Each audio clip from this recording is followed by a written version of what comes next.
Permata TV YouTube Indonesia dengan bangga mempersembahkan sebuah storytelling kekinian abad ini, diangkat dari karya besar Esa Mintarja yang sangat populer di masanya, berlatar belakang kisah tanah Jawa masa lampau dengan judul Kisah Api di Bukit Menoreh.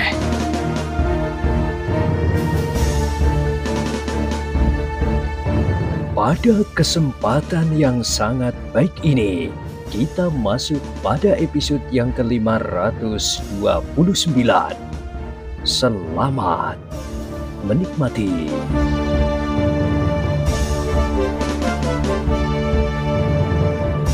Pada episode sebelumnya telah diceritakan Ki Lurah Branjangan yang juga hadir saat Ki Gede Pemanahan memberikan pesan-pesan sebelum berangkat, merasakan betapa tekanan perasaan menghimpit jantung Ki Gede Pemanahan, tetapi ia tidak dapat berbuat apa-apa. Persoalan yang dihadapi oleh Ki Gede Pemanahan kali ini bukan persoalan pertahanan dan pengamanan alas Mentauk yang masih sedang berkembang, tetapi persoalan yang lebih berat pada persoalan keluarga, meskipun akibatnya akan dapat menyangkut tanah Mataram seluruhnya. Pada itu, Ki Lurah Branjangan tidak dapat menahan hati untuk bertanya kepada Ki Gede Pemanahan. Ki Gede, memang tidak baik untuk membawa pasukan pengawal ke Pajang pada saat seperti ini. Tetapi di sepanjang jalan, Ki Gede memerlukan kekuatan yang memadai. Mataram masih dikelilingi oleh bahaya yang tersembunyi. Meskipun Panembahan Agung sudah tidak ada lagi, tetapi justru karena Daksina terbunuh pula di dalam pertempuran itu, maka tentu ada pihak yang merasa dirugikan dan ingin membalas dendam. Tetapi Ki Gede Pemanahan menggelengkan kepalanya. Katanya, 2 orang sudah cukup. Aku tidak membawa persoalan lain kecuali persoalan Sutowijoyo. Karena itu, aku tidak akan menghadapi kekerasan yang manapun juga, selain menghadapi hukuman yang akan dijatuhkan oleh Sultan.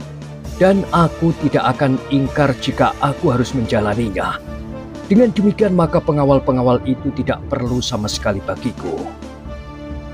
Ki Lurah Branjangan menarik nafas dalam-dalam. Ki Gede Pemanahan adalah seorang perasa. Ia meninggalkan Pajang karena Sultan Pajang dianggap tidak memenuhi janjinya menyerahkan alas Mentauk.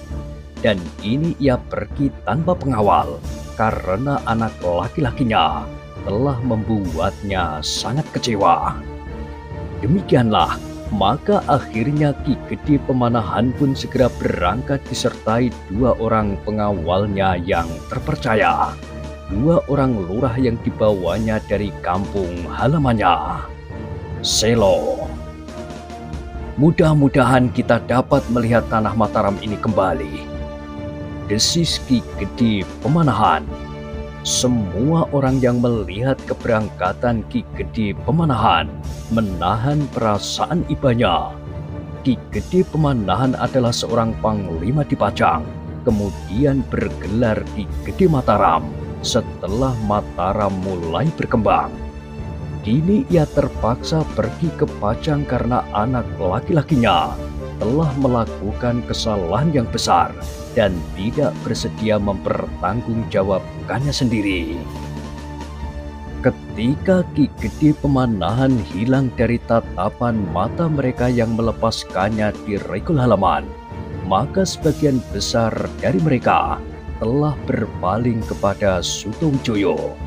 Dilihatnya anak muda itu berdiri tegang, tetapi tidak seorang pun yang mengetahui apakah yang sebenarnya bergejolak di dalam hatinya.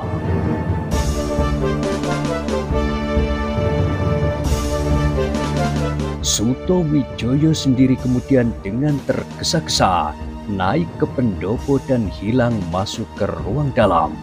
Ia tidak menghiraukan para pemimpin dan orang-orang tua yang masih ada di pendopo. Dengan hati yang bagaikan tersayat ia masuk ke dalam biliknya.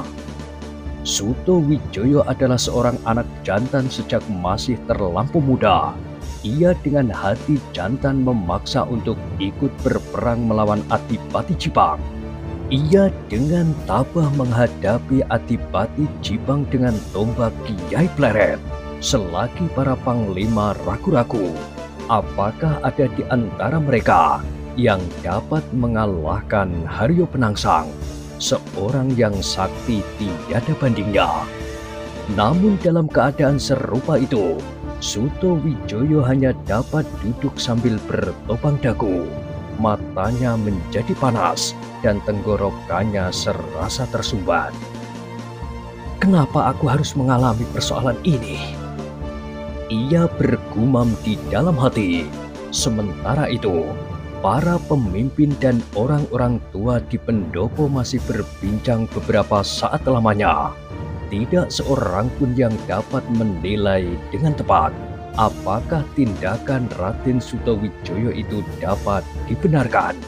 Demikian pula tindakan tergesa-gesa dari Ki Gede Pemanahan yang dalam keadaan yang tidak pasti ini pergi ke Pajang hanya dengan 2 orang pengawal. Ki Gede Pemanahan didorong oleh kemarahan yang tertahan di dalam dadanya. Berkata salah seorang dari mereka. Ki Lurah Beranjangan yang ada di antara mereka sama sekali tidak mengatakan sesuatu. Hatinya merasa pedih. Baru saja ia menyaksikan bagaimana musuh terbesar Mataram dihancurkan. Bagaimana pasukan pengawal Mataram dan Tanah Perdikan Menoreh bersama Ki Waskita berhasil membinasakan Panembahan Agung dan pengikut-pengikutnya. Dan kini di Menoreh orang tua bercambuk itu agaknya masih berbaring karena luka-lukanya. Juga Ki Sumangkar masih terluka meskipun tidak separah Kiai Gringsing. Dalam pada itu di Mataram telah terjadi ketegangan yang lain. Ketegangan yang terjadi antara Raden Suto Wijoyo dan ayahandanya, Ki Gede Pemanahan. Raden Suto Wijoyo tidak bersedia memenuhi perintah ayahandanya untuk pergi ke Pajang. Sedang ayahandanya Ki Gede Pemanahan itu tidak mau mendengarkan permintaan anaknya agar ayahandanya tidak pergi untuk mewakilinya. Mudah-mudahan semuanya akan dapat selesai dengan baik, berkata Ki Lurah Beranjangan di dalam hatinya. Hati yang rasa-rasanya menjadi pepat. Dalam keadaan yang demikian itu, tiba-tiba saja telah timbul suatu keinginan di dalam dadanya untuk pergi ke Menoreh. Jika ia dapat bertemu dengan Kiai Gringsing, Ki Gede Menoreh, Ki Waskita dan Ki Sumangkar, maka beban di hatinya itu akan dapat dikuranginya. Karena itu, di luar sepengetahuan Raden Suto Wijoyo, Ki Lurah Beranjangan mempersiapkan dirinya untuk pergi ke Menoreh. Tidak ada kepentingan yang lain kecuali sekedar mengurangi beban di dalam hatinya. Di Mataram, semua orang dibebani oleh perasaan yang sama, sehingga seakan-akan tidak ada tempat baginya untuk membagi perasaan itu.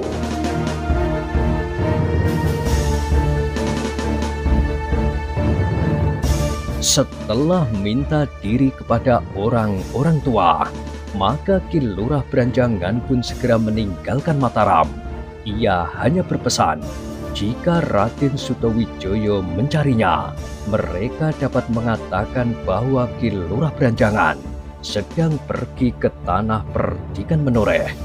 Meskipun baru beberapa hari ia kembali dari Menoreh, namun rasa-rasanya ada yang mendorongnya untuk bertemu dengan orang-orang tua di Tanah Perdikan Menoreh. Bersama dengan 2 orang pengawalnya, Ki Ki Lurah Branjangan pun berpacu menuju ke tanah perdikan Menoreh.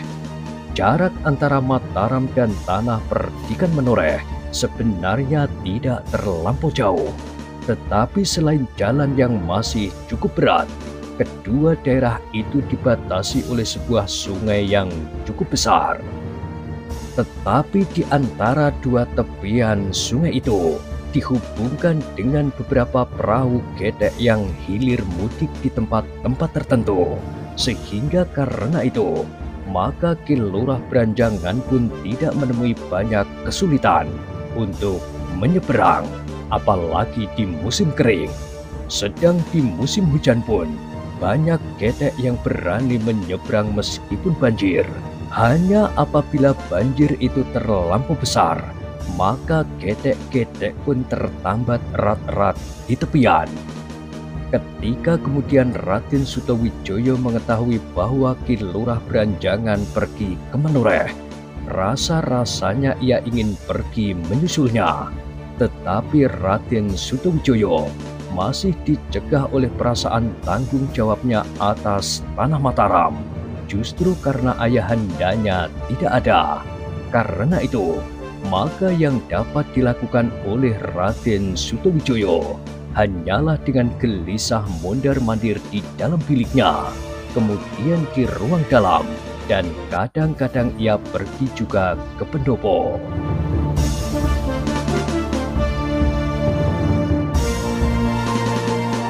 Kedatangan Ki Lurah Branjangan di tanah perdikan Menoreh benar-benar mengejutkan. Para pengawal yang nganglang di sepanjang perbatasan menerima dengan heran.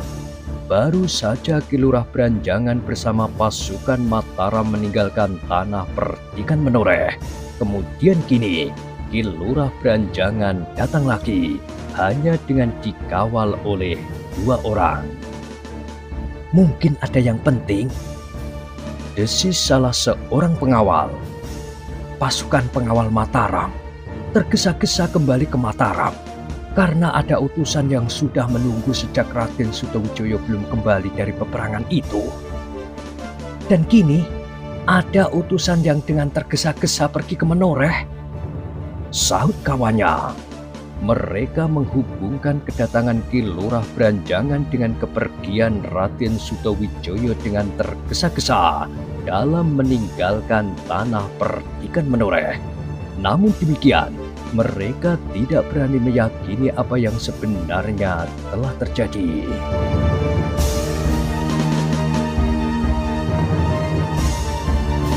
Diantar oleh beberapa orang pengawal, maka Ki Lurah Branjangan pun langsung pergi ke induk tanah perdikan Menoreh, meskipun hari telah menjadi malam. Di dalam kegelapan, mereka menyusuri bulak yang panjang di antara tanah persawahan. Tetapi para pengawal yang mengantarkannya sama sekali tidak berani menanyakan kepada Ki Lurah Branjangan apakah kepentingannya datang ke tanah perdikan Menoreh. Kedatangan Ki Lurah Branjangan di halaman rumah Ki Gede Menoreh telah mengejutkan seisi rumah itu pula. Tanpa memberikan kabar lebih dahulu, tiba-tiba saja Ki Lurah Branjangan telah berada kembali di tanah perdikan Menoreh. Namun kedatangan Ki Lurah Branjangan ke tanah perdikan Menoreh agaknya memang suatu kebetulan yang baik baginya. Meskipun hari telah malam, namun orang-orang tua di rumah itu masih duduk di pendopo sambil bercakap-cakap. Mereka melingkari hidangan yang masih berserakan, beberapa mangkok minuman, dan beberapa potong makanan masih tersedia di hadapan mereka. Ketika kedatangan Ki Lurah Branjangan itu diberitahukan kepada Ki Argopati, maka dengan tergesa-gesa Ki Argopati pun segera menyongsongnya, diiringi oleh beberapa tamunya yang sedang berada di pendopo itu pula.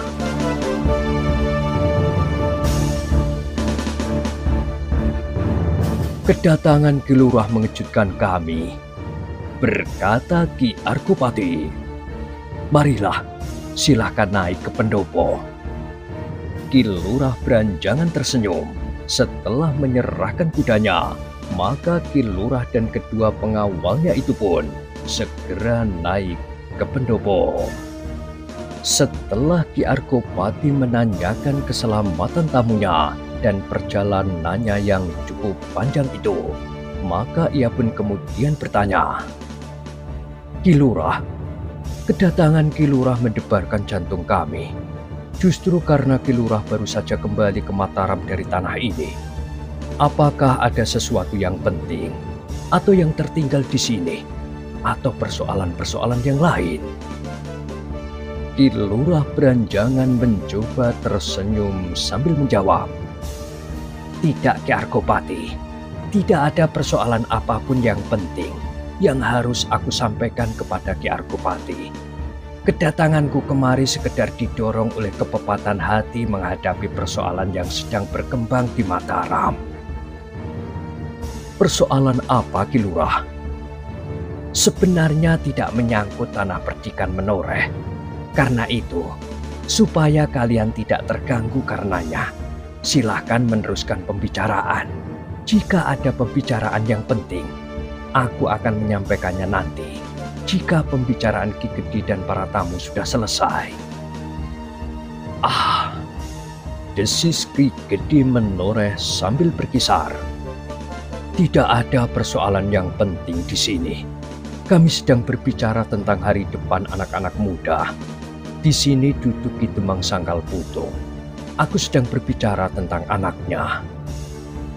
"Oh," Ki Lurah Beranjangan mengangguk-anggukkan kepalanya. Sejenak ditatapnya wajah-wajah yang ada di pendopo itu. Wajah orang-orang tua yang sedang membicarakan hari depan anak-anak mereka.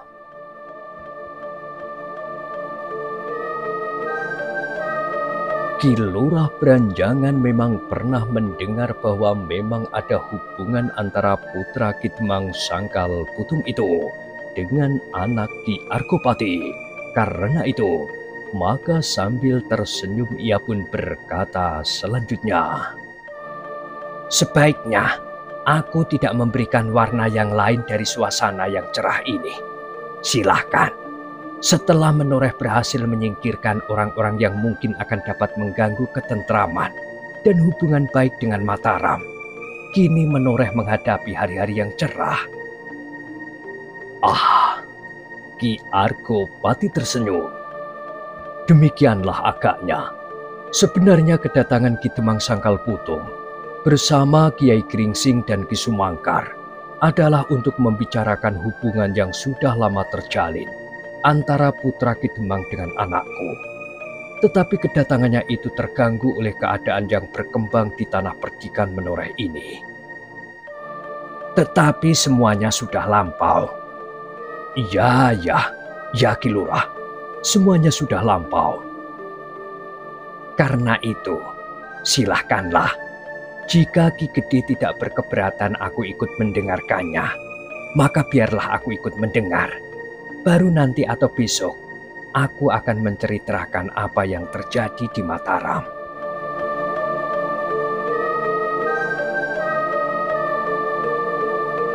Demikianlah, maka Ki Lurah Beranjangan telah menahan hati untuk tidak mengatakan apakah yang telah mendorongnya pergi ke Menoreh.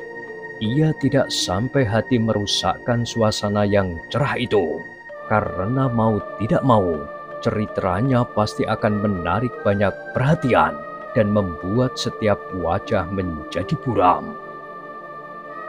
"Maaf Ki Lurah, kami akan melanjutkan pembicaraan kami yang sudah hampir selesai," berkata Ki Argopati.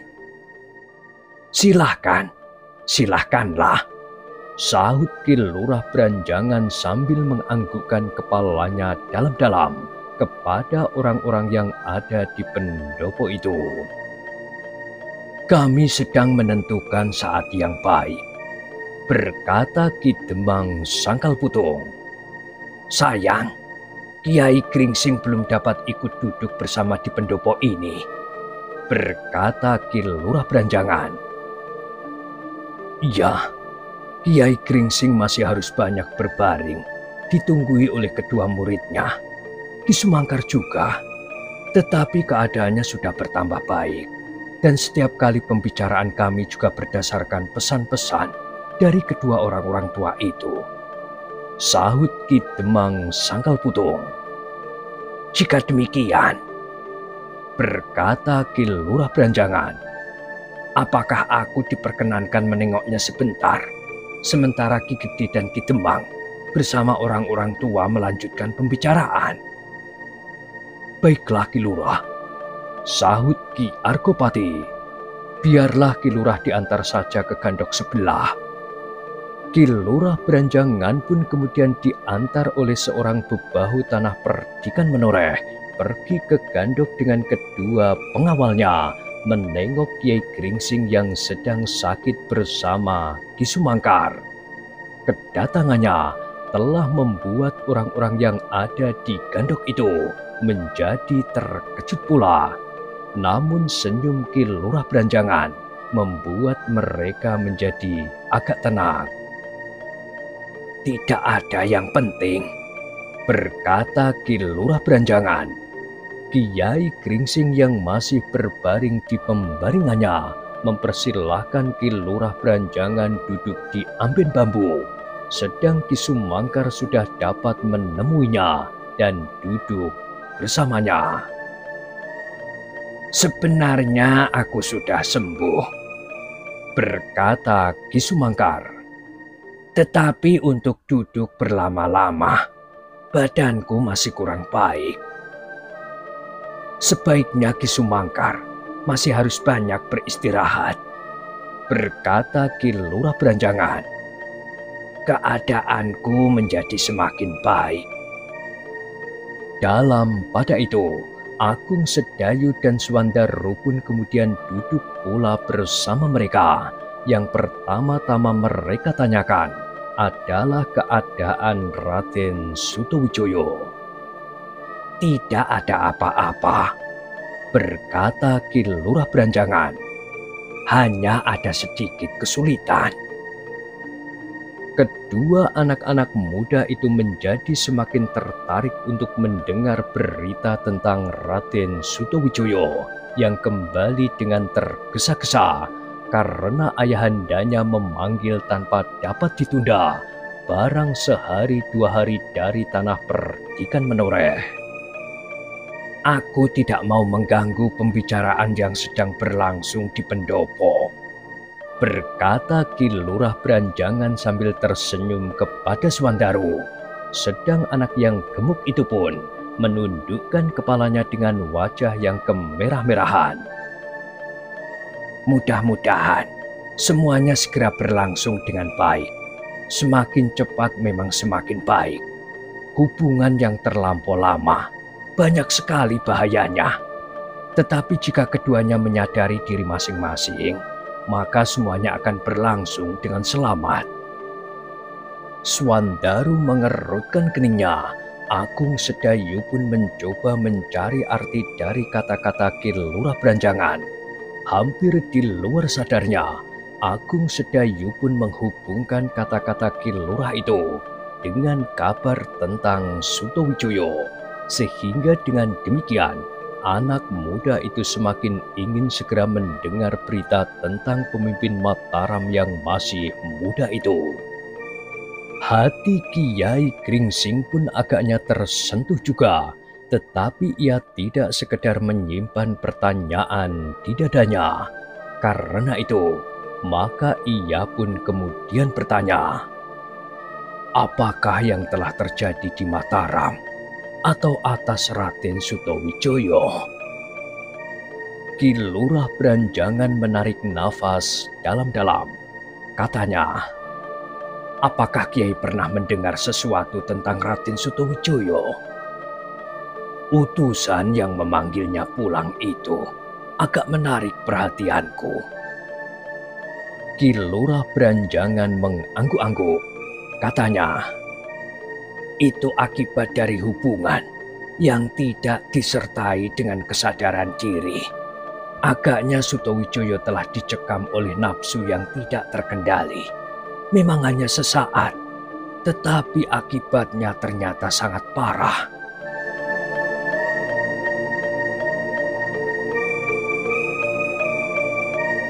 Kiai Gringsing memandang Ki Lurah Branjangan sejenak. Kemudian kedua muridnya yang agaknya sangat tertarik kepada cerita Ki Lurah Branjangan itu. Apakah benar-benar telah terjadi sesuatu yang akibatnya terasa di seluruh Mataram? Bertanya Kiai Gringsing kemudian. Ya Kiai, ternyata telah terjadi sesuatu yang mencemaskan seluruh Mataram.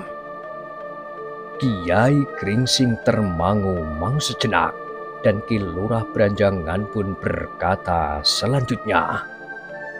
Jika keadaan tidak dapat ditolong lagi dengan kehadiran Ki Gede Pemanahan di Pajang, maka menurut perhitunganku, Mataram akan mengalami guncangan yang dahsyat sekali. Mungkin Mataram masih akan tetap ada, tetapi bukan kelanjutan Mataram yang sekarang. Apakah yang sebenarnya telah terjadi? Bertanya Ki Sumangkar. Ki Lurah Branjangan tiba-tiba saja tersenyum. Betapa pahitnya. Aku rasa lebih baik kita berbicara tentang yang lain. Mungkin tentang Suwandaru, atau tentang pembicaraan yang dilakukan oleh Ki Demang dan orang-orang tua di Tanah Perdikan Menoreh di Pendopo, atau tentang yang lain. Besok sajalah aku akan bercerita tentang Raden Sutowijoyo, agar nafasku menjadi semakin teratur. Dan sudah barang tentu tidak merusak suasana malam ini di Tanah Perdikan Menoreh. Yang mendengarnya menjadi kecewa, terutama Agung Sedayu dan Suwandaru. Namun Kiai Gringsing pun kemudian berkata, "Baiklah Ki Lurah. Ki Lurah tentu masih lelah. Sebaiknya Ki Lurah pergi ke Pakiwan untuk membersihkan diri. Tetapi sudah barang tentu, kami tidak akan bersabar menunggu sampai besok. Aku kira pembicaraan di Pendopo itu akan sampai lewat tengah malam. Karena sebenarnya mereka sudah tidak mempunyai persoalan lagi.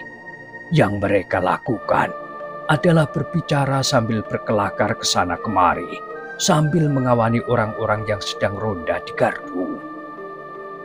Baiklah Kiai, aku akan mandi dahulu. Nanti aku akan bercerita." Demikianlah, maka Ki Lurah Branjangan pun segera membersihkan diri, sementara beberapa orang pelayan telah menghidangkan suguhan langsung ke gandong.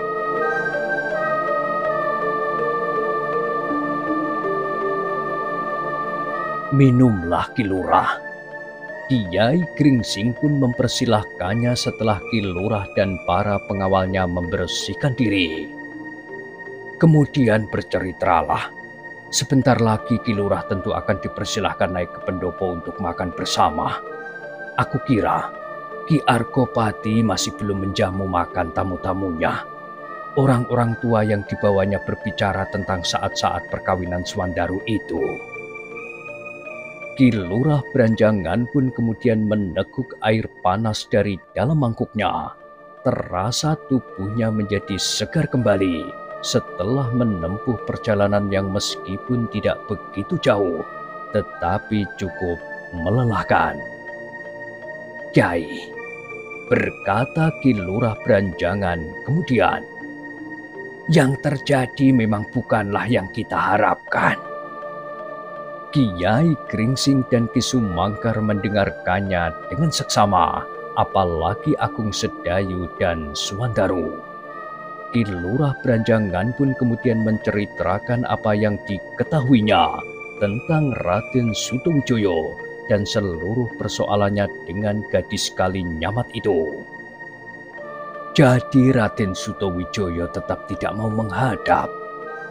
bertanya Kiai Gringsing. "Iya, Raden Sutowijoyo tidak mau menghadap ayahandanya Sultan dengan alasannya sendiri," sahut Ki Lurah Branjangan. Kiai Gringsing menarik nafas dalam-dalam. Ki Gede Pemanahan yang kemudian pergi menghadap sendiri. Ki Lurah Beranjangan melanjutkannya. "Memang di luar dugaan," berkata Kiai Gringsing kemudian. "Adalah sewajarnya jika Ki Gede Pemanahan menjadi sangat kecewa atas putra satu-satunya itu. Putra yang diharapkan akan dapat menyambung namanya. Tetapi alasannya dapat kita mengerti," Swandaru menyela. "Harga diri Raden Sutawijaya memang terlampau besar. Sebenarnya ia tidak ingin mengingkari hubungannya dengan gadis itu." Ia berhenti sejenak, lalu katanya, "Bukankah begitu, Ki Lurah?" "Iya, harga diri seorang anak muda. Namun bagaimanapun juga, ia telah membuat ayahandanya menjadi sangat kecewa.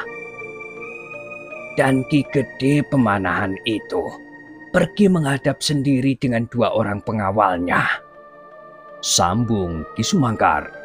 Swandaru tidak menyaut lagi. Memang terasa betapa pedihnya hati Ki Gede Pemanahan. Namun agaknya Ki Gede Pemanahan juga dapat mengerti alasan Raden Sutawijaya. Terbukti bahwa ia tidak memaksa anaknya untuk berangkat ke Pajang.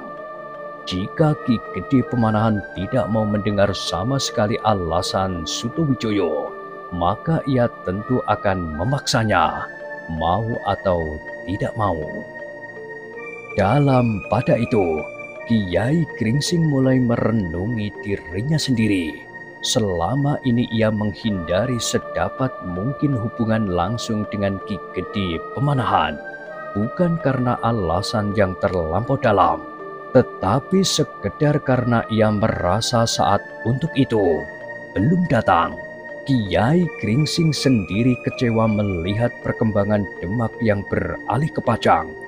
Semula ia memang ingin melihat apa yang dapat dilakukan oleh Mas Karepet, yang juga disebut Joko dari Tingkir, putra Ki Kebu Kenongo itu. Namun akhirnya Pajang tidak menjadi lebih baik dari Demak. Justru Pajang seakan-akan telah berhenti.